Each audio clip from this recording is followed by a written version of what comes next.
Hi, friends. I'm Laura, and welcome to my podcast, Her Journey Towards Change. This is a faith-based life coaching podcast for women who, like me, are on a journey to live the best life possible. And then something happens, something unforeseen, and everything changes. Life feels foreign and you feel stuck. And it's difficult to move forward, and reaching out can be hard, right? Believe me, I know. If this is you, this podcast is for you. I don't claim to have all the answers, but I know who does. God wants more for us, for you and for me. You were created to live your best life. So I hope you will go on this journey with me to a more positive perspective and take those hard steps together through her journey towards change. Together, let's break through the barriers which are holding us back from achieving what God has called us to be. So let's go, and I hope you will go on this journey with me.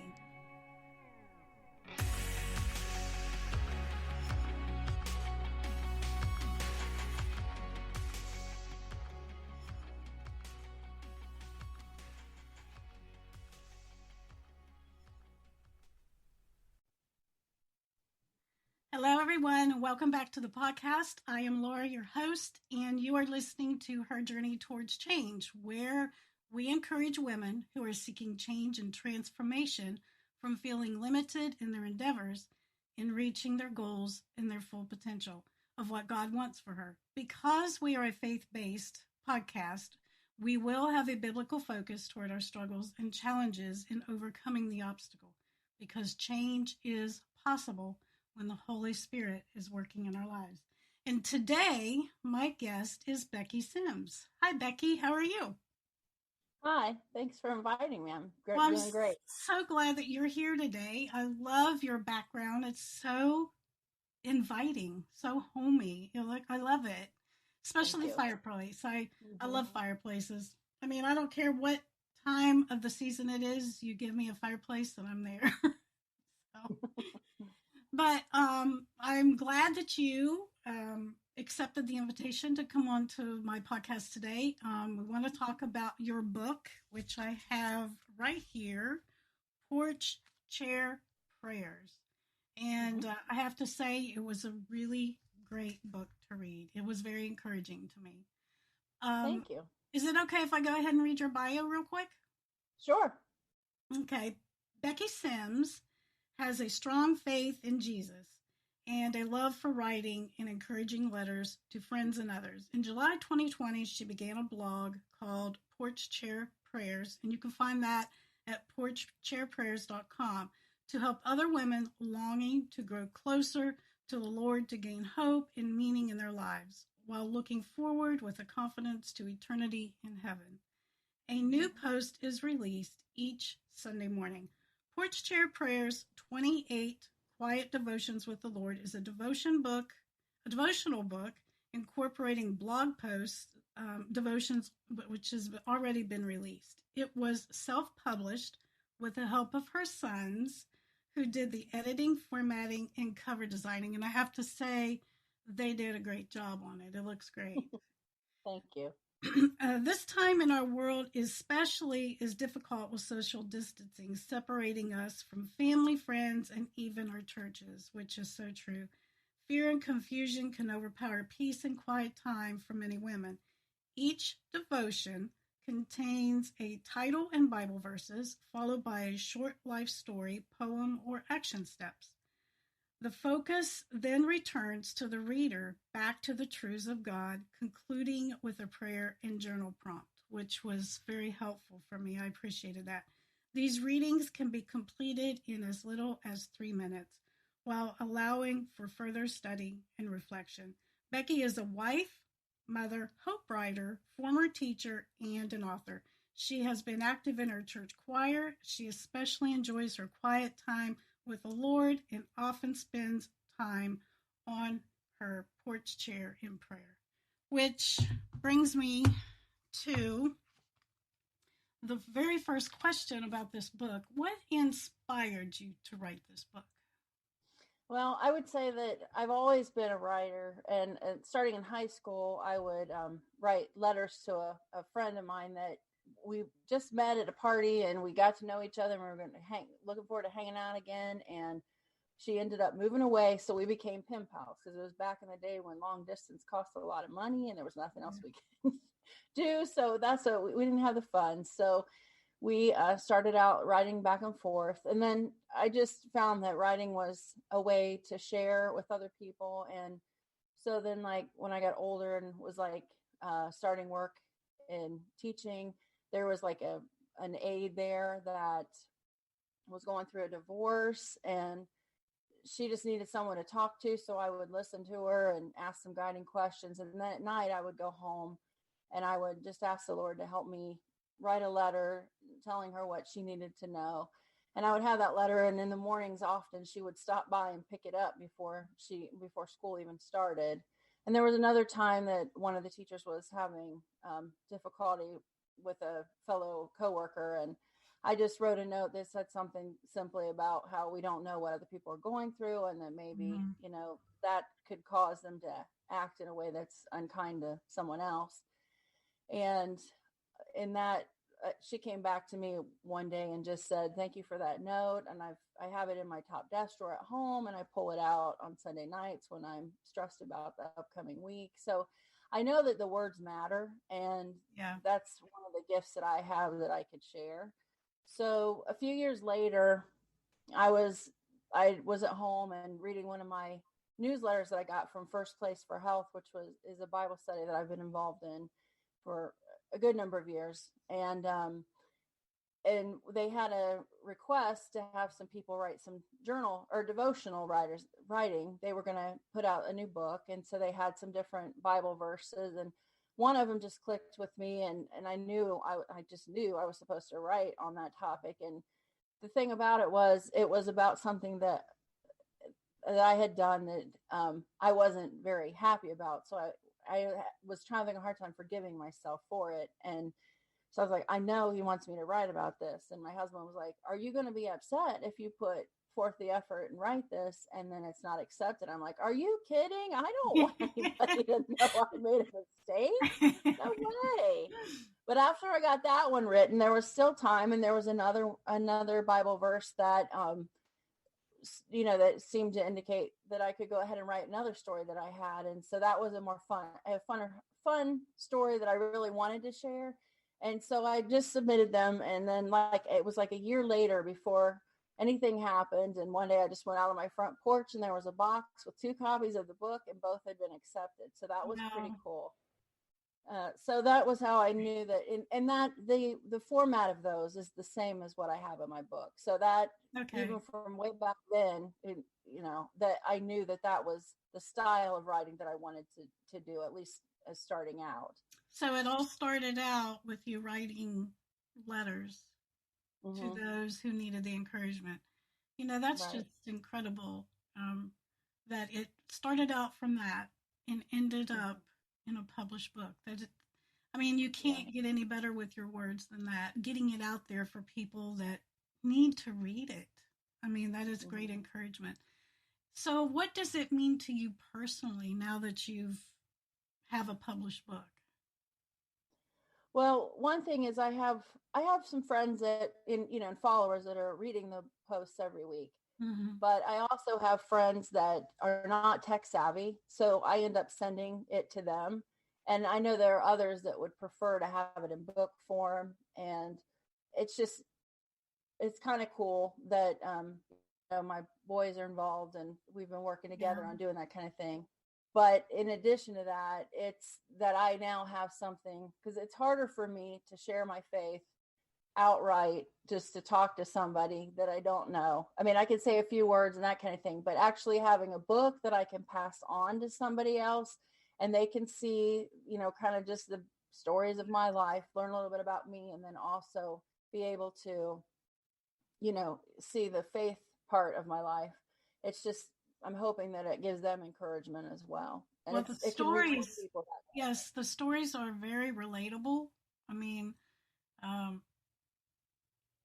Just reading it helps a person to get to know you, personally better, to understand where you're coming from with your words. So it is It's a great way to do it. So the title alone, Porch, let me hold it up, Porch Chair Prayers.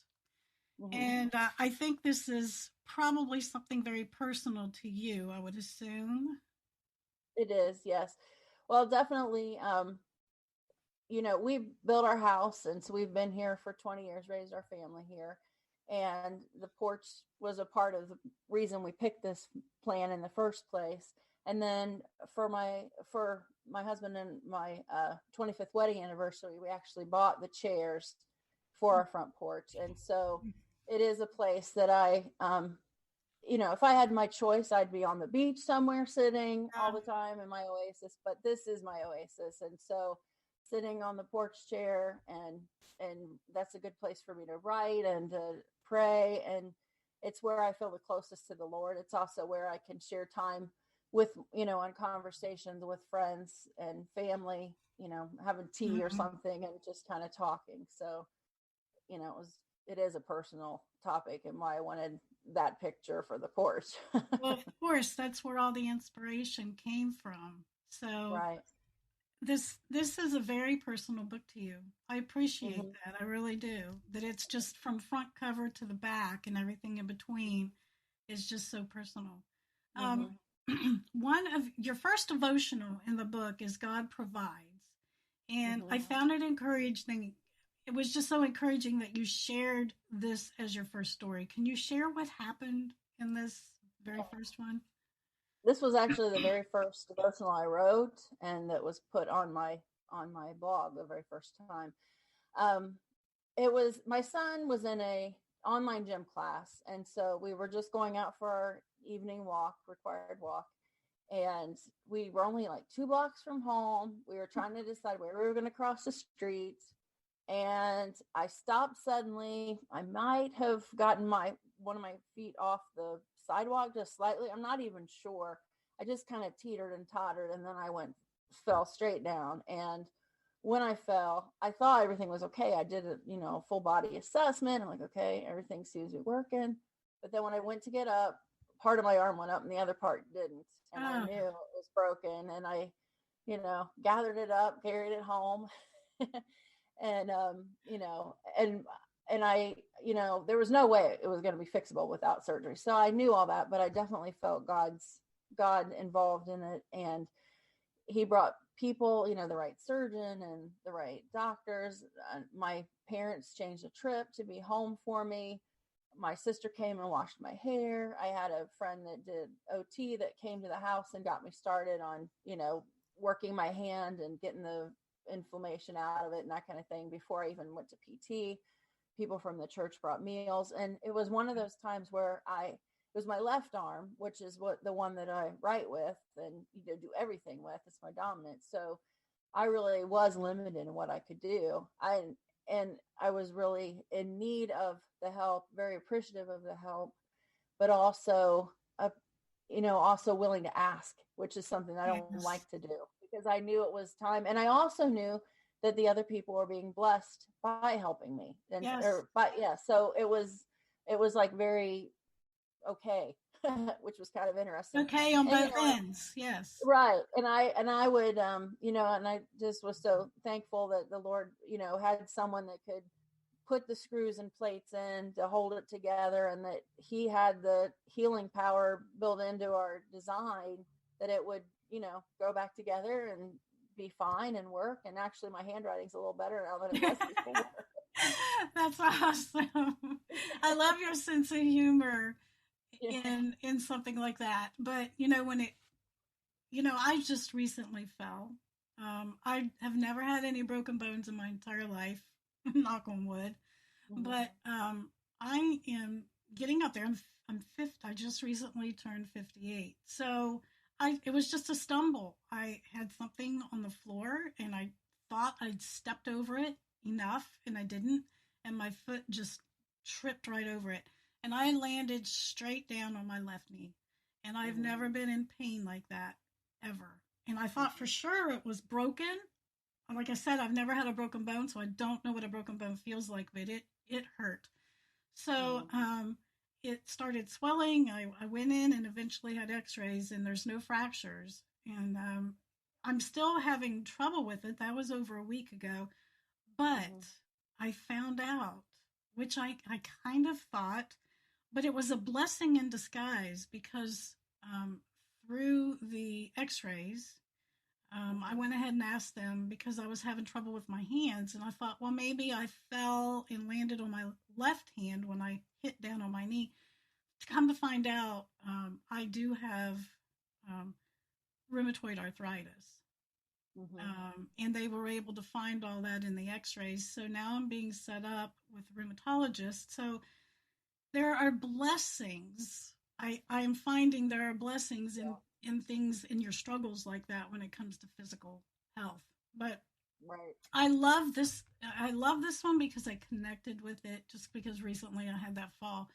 One of your devotionals is entitled Bread and Water. And I love the running joke that your family, I think you said your family only eats bread and water during the weekdays. Can you share how all of this came about and how you use this for a spiritual comparison? Right. Well, my older son lives out of the house, and he's like an hour and a half away, so we don't get to see him except usually on the weekends. And he'll come home a lot more right now, just because we've been doing the social distancing thing. So we're not, there's not as many activities. So, Right. but I always feel like I want to just save the good food for when he's home too. So we'll just kind of, it's not that we scrounge. I do fix Right. food, but it's more like leftovers or whatever. And it just started to be like a joke, like we just get bread and water. That's all. And then when you come home, we get to have a good snack. So if he doesn't come home for a weekend, forget it. It's all his fault that we have to eat bread and water. But so it's just been kind of funny. But I look at it as, you can survive for a time with just bread and water. You don't have to have all the fancy foods and all that. You can get by, but there is a living bread and a living water that lasts forever and gives us eternity. And I just want to read a couple of verses here that I have with that devotion. And the first one is John 6, verse 51. I am the living bread that came down from heaven. If anyone eats of this bread, he will live forever. The bread that I will give for the life of the world is my flesh. And then the other verse is John 7:38. The one who believes in me, as the scripture has said, will have streams of living water flow deep from within him. And I just like to think of, just remember that Jesus was sent to earth to live among us, to teach us how to live. And then he died on the cross and rose again. And that's what gives us this eternal gift of being able to go to heaven as believers. So that's why. Great. That's a great application to that spiritual application, especially with, Easter coming up on Sunday. And I know a lot of people have mixed feelings of wanting to go to the church service. And I don't know what it's like in a lot of states, how they're opening up. Where are you located? I'm in Ohio, and we have both the virtual and the church service.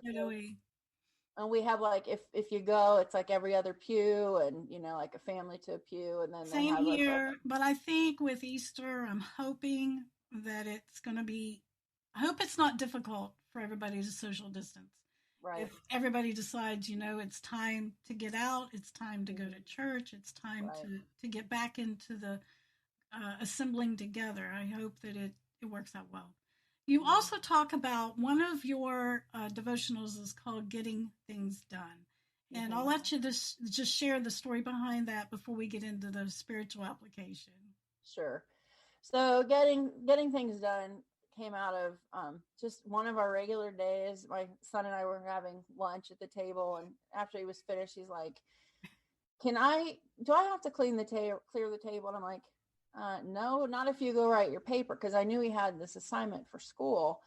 And so he's like, okay. And he darted right off, went over to went to the computer, and then I hear him talking, YOURPAPER, and literally typed your paper on the computer. And I'm like, oh my gosh, that is not helping. And then, trying to be all calm and stuff. I'm like, okay, you need to get some more on your paper. And so then he typed more on right above your paper. And it went on like this for a little while, but I've, he finally started to write his paper, and I went and cleared the table, and we giggled a little bit. But I think sometimes we get stuck in, I don't know what to do or how to do it, and we don't move along. Sometimes we confuse excitement as stress. We might really want to do something, but we just still get kind of stressed and we freeze, or Right. we just don't know what to do. And we need to take the time then to talk with the Lord and just ask him, Lord, what, I'm kind of worried right now. I don't know exactly what to do. Can you help me get started? And spend a few minutes, maybe a little deep breathing kind of thing with him, and then see what you can come up with. But nothing else, just take the next 15 minutes and just get started with something. You can set a timer. You can put on some fun music.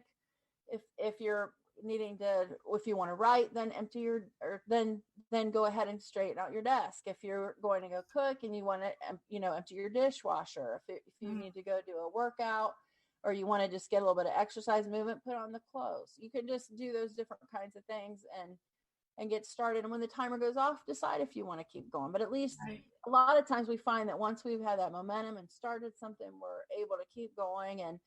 And then if you make a list of positive rewards that you can give yourself afterwards, and you have something to look forward to, and you always can take the time to thank the Lord for giving you the strength and the skills you need to be able to do this task that you've been given. Yeah, your son sounds like he has a great sense of humor. He reminds me of my son. My son, he lives in Nashville, and he calls me 2, 3, 4 times a day. And I love that about him because he loves staying connected with us. But there'll be lots of times where, like your son, he has that sense of humor, and he'll just, out of nowhere, I don't know where he gets the sense of humor from, because I'm not that funny, and my husband definitely is not that funny. He's the serious one. So I love the part that your son is like that, and it brought about this whole one section in your book. It was great. You have quoted Colossians 3:2 as one of your devotionals, entitled "Set Your Mind." And let me find it real quick. I wanted to read the verse. If I can find it real quick. I know it's here. I should have bookmarked it.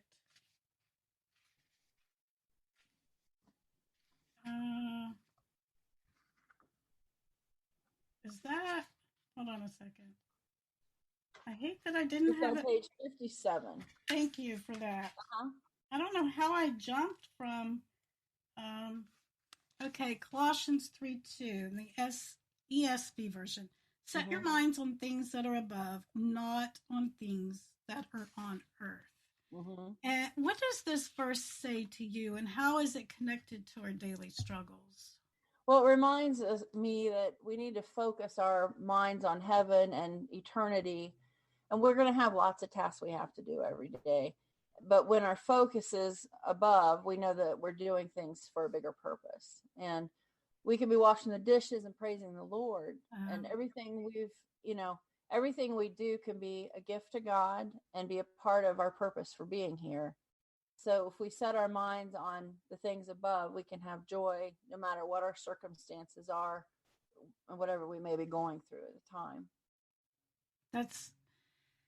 That one so many of them resonated with me, but it's so hard sometimes. Do you find it hard to have a change of mindset when you're going through struggles? I can, yeah, but I definitely rely on him for it. And I think it gets easier over time when you really put the focus, It's still easy. If you get off track, it's easy to stay off track. So you really have to take that time and really, It's a work in progress. You have to find that place. For me, it could be going and sitting on the porch for 5 minutes and just, getting it back together so that I can go back in and fight again. Maybe you need a nap. I mean, there's so many things that we need that maybe there's something else that's, maybe we really have a legitimate thing that we're so worried about that we really can't make everything all Right. positive for a time, and that's okay too. He gets that, and he wants to hear from us even then. But the more that we're able to set our minds on what's coming, even when something bad happens, no matter what, we're going to heaven at the end. So Right. there's still a wonderful thing up there, For even if it's me, mess for or me, even I if think I don't know. It just seems like these days there's too much clutter and too much Mhm, noise, and I like things quiet anymore. So mhm, if it just gets to be too much and I can't focus, I have to turn everything off. And mhm, I don't even watch TV a whole lot anymore. yeah, It's just I used to watch TV constantly. It's like now, why do we even own a TV? Because I barely watch it, but right, I feel like I have to have it. And anymore, it's like I don't like being on my phone. It's like it has to be quiet for me to stay mhm, focused, and yeah, that's where I find my peace is when it's quiet. And then mhm, I'll turn the music on, and mhm, I love listening to music. That's one of my go-tos is music. right, Um, let's see. I love your devotionals, every one of them, but I resonate with also the morning texts. That's the mhm. name of it. Can you share what this devotional is all about? Yeah, my older son, again, he's away from home, so every morning I will send him just a quick text and I'll say, you know, good morning, hope you have a good day at work and make progress on your project, um and I'll tell him, what's going on in the afternoon or evening, if there's a lesson going on here or somebody's got something, or he, remind, don't forget you have that meeting, and well, let's plan to talk afterwards, that kind of thing. But I also will send a picture of the calendar we keep on the kitchen table that has the Bible verse of the day. So I make sure he gets that. Now he has the read receipt on his phone, so he doesn't have to respond to me. I just know when he's read it. And then, but it's just a way to say hi, how you doing? We love you, we're thinking of you, kind of thing. But the one time that I forgot to actually send that post or send that text to him, he sent me a text saying, "Hey, is everything okay?" Aw, So we keep track that way. But yeah, I think it's important to keep the connections open, yes, and then if you can relate that to with the with anyone, everybody can use a little text once in a while, or just some kind of a message or a hi when you run into them, if you're actually physically around somebody. But it's also important to remember that even though God wants those long times when we're talking and praying and sitting down with our quiet time and things, he'll take the quick text too. We got a direct line to him, and we can send that's him so anything. true. Yeah, That's so so it's true. important to remember.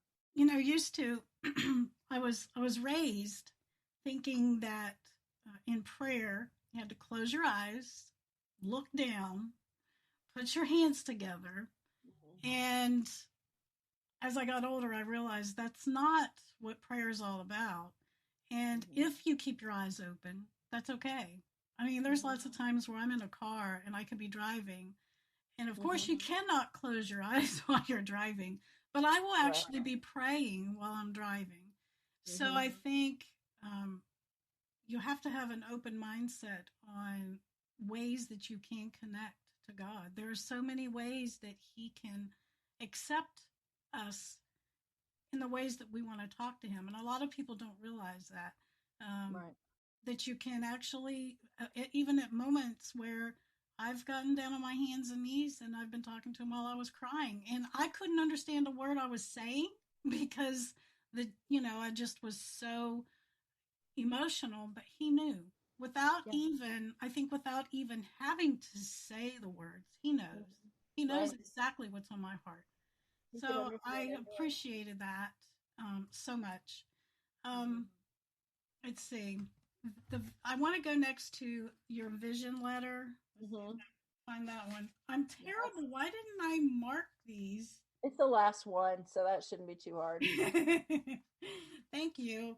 Yep. 72. Okay. Um, it's called Lord, I Believe. And Mhm. I just want to, you have so many in here, but I want to read a few of these. Mhm. Um, you said I was asked in one of my Bible studies to write what I believed is God's vision for my life. Here's my vision letter to God. Dear Lord, I believe your vision for me is to gain in health and lose in weight on my body, my heart, and my mind. You are dependable and reliable, a constant companion in my life. You listen to my praise, my pain, my everyday grumblings. You long for a close relationship with me and are not offended when I speak with you, asking why you have allowed things to go a certain way.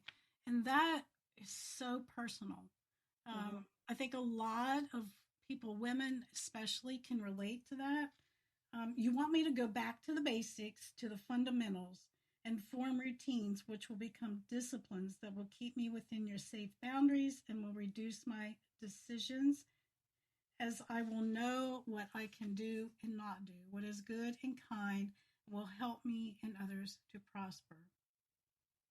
You are telling me not to weigh my success by a number on the scale or a list of completed projects, but by the close relationship I have with you and those who have surrounded me with.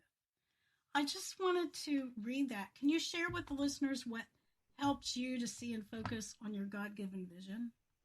Yeah, well, I think, spending the time talking with him and listening to him and having that kind of, we kind of know what he wants for us. I think it's partly in, we can read the Bible and get ideas, but it's also in the kind of things we have in our heart that we want to do, the gifts that we've been given. And so if we take the time to focus on, what is it that he's laid on my heart at this time, or, okay, he's given me a special gift for whatever it might be, we can kind of use that to help us to devise our own vision statement. But you really, all this comes, from the Bible, and then just from our time with him.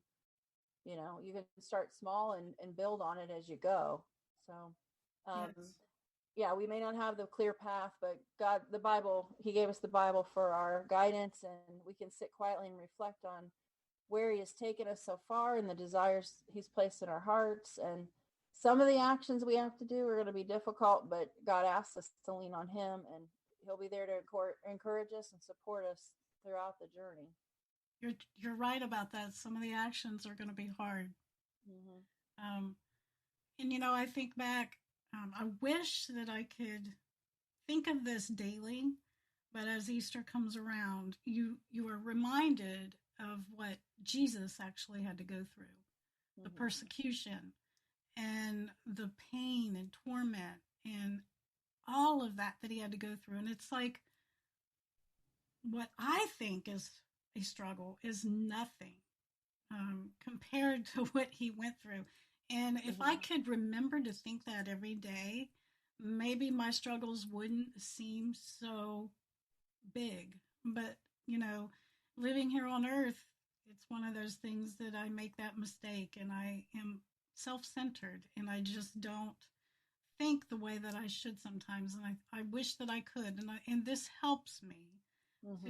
This one particular one helps me to be able to do that. So I appreciate that. How has this book helped you in moving forward with a positive change? Well, so I've known for more than 20 years that God wanted me to write a book. And I told him, I will write a book when you tell me, the time is right, and when you give me the topic you want, and, until then, I'll just do the little letters, and, I'll do the other kinds of things that I've done for teaching and for, for my family and friends. But during this season, when we've been mostly at home, I got the message that it was time to start a blog and start writing, getting my word out there again. And I asked one of my sons to just, could you just set me up with a blog? And he's like, sure. And in a couple days I had it set up. And so, it was like, okay, then I need to really follow through. And this has been a family project that my husband and sons have been there for all the technical support, for all the editing and formatting, and, that made the Kindle book and made my website, and everything that I have is like that. If it hadn't been for them, the cover design, it'd all still be in the computer. But I did ask them, I said, hey, do you think we could get this book out by my birthday? And they're like, sure. When's your birthday? And I'm like, 5 weeks. I think we can do You that. did all I of mean, this in 5 weeks? yeah. Well, it was 3 weekends and 2 weeks in between. But in reality, the writing was done. So it was just, True. there was a whole program. I don't know what they did. A whole program was made to take it from the blog to put it into the Right. book and some of that kind of thing. So it took a lot of, I mean, they were done. They were spent at the end of the time. We all were.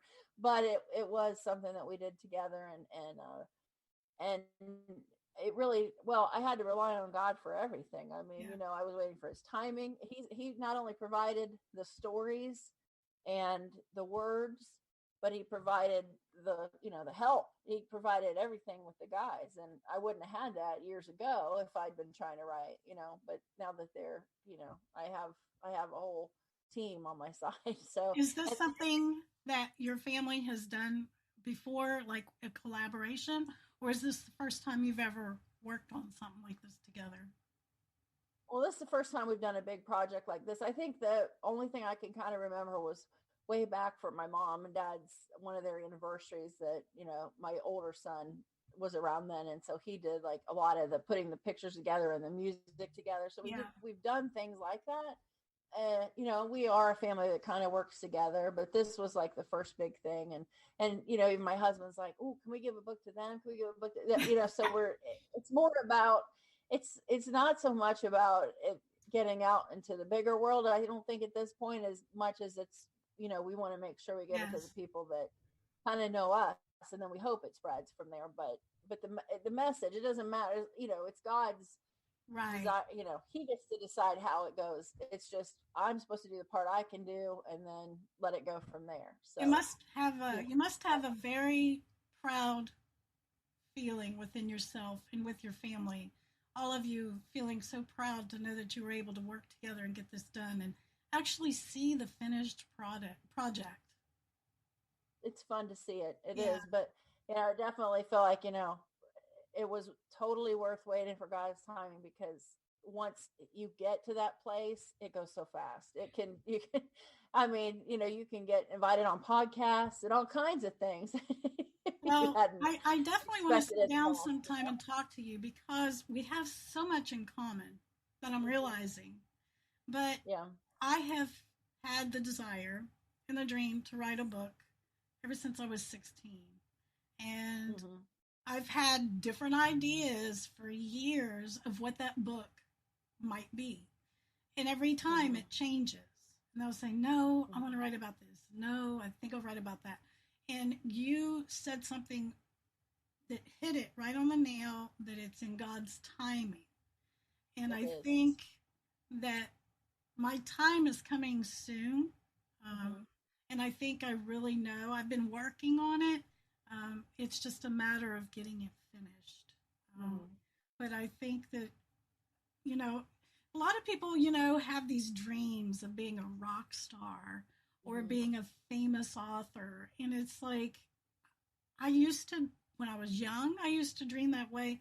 But this book, if I ever get it finished, will be just a personal thing for me.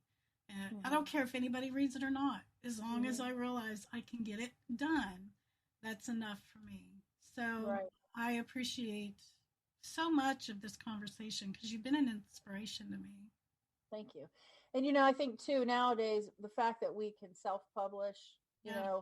is a blessing. The first two devotions, well, and there was actually a third one that were published in other books, and those are professionally published and whatever.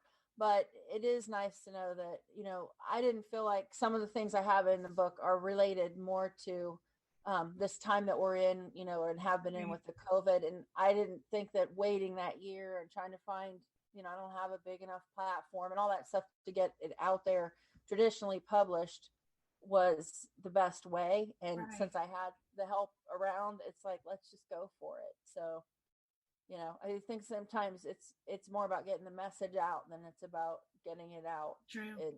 in a grandiose way with a big Yes. production. So, what do you hope others will gain from reading your book? I hope they'll understand that their stories and their gifts matter and are valuable to God and others. I want them to know that their everyday routine is important, whatever they're doing.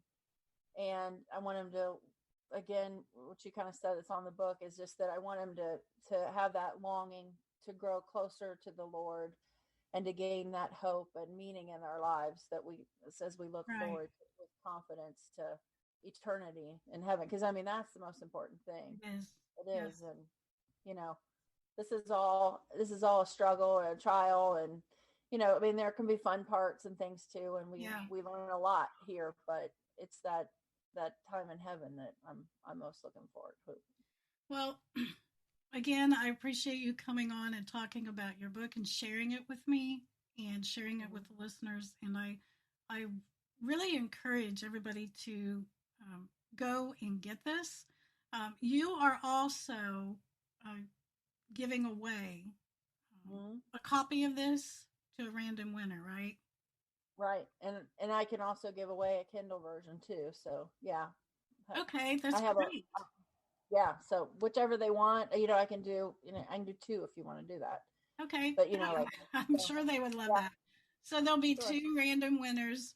And of course, I think if they've been watching these before, all they have to do is, I'm hoping they would listen in onto the whole podcast interview. But if they listen and then they like it or comment, anybody that likes, comments, or anything showing support, their name will be in the drawing.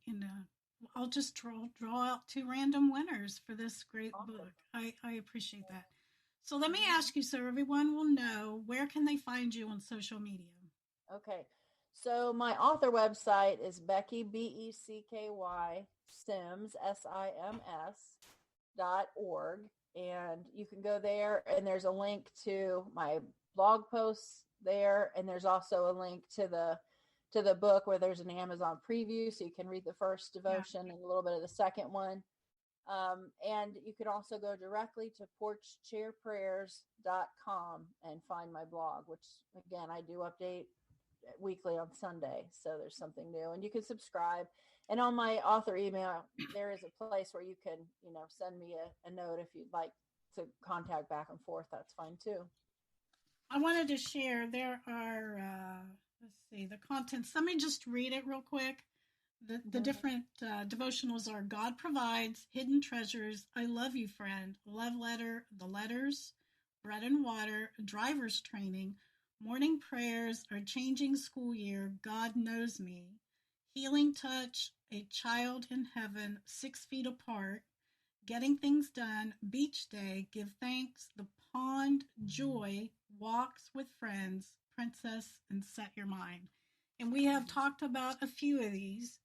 And I wish we could have had more time to talk about all of them because they're all so great. And like you said, there's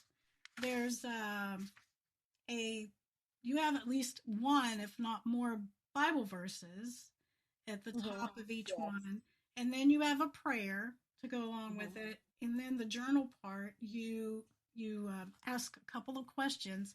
And then you leave a blank spot there for the reader to be able to write their thoughts, which makes it so much more personal for them as well. So thank you so much for this time of talking about your book. I appreciate that.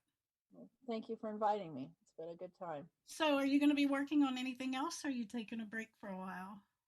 Well, honestly, when he gave me, I'm not really sure if I should admit it or not, but when he gave me that, he gave me a 3-book deal. So great. It's more of a spring, summer, and fall, winter. So we'll see when we get them out, but we have kind of a timeline, so we'll see. Great. So we will keep in touch, and whenever something with that happens, I definitely want to have you back. Great. Thank you. Thank you so much. I'll talk to you later. Thanks. Bye-bye. Bye.